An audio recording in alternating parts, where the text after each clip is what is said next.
This fluid exchanger is a game changer. Just look at how it drains and then refills your transmission. The materials you're going to need are right about 70 bucks. And here are the tools. All the materials, you can buy them from your local hardware store. The garden sprayers, fittings, the vinyl tubing, even the epoxy or the high temp silicone for a airtight seal.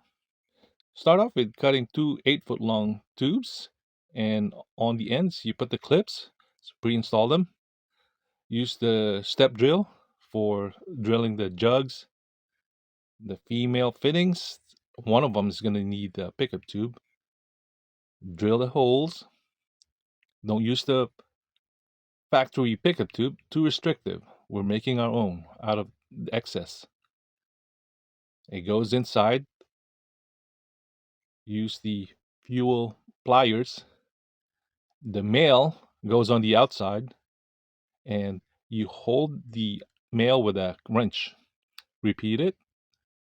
The second one didn't get a pickup tube.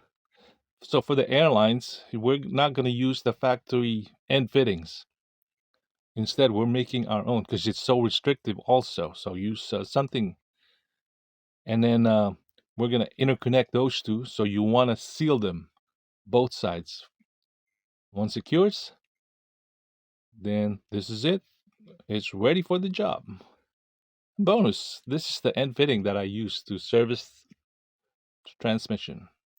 The materials, here's the list. See if you can beat me with a lower price.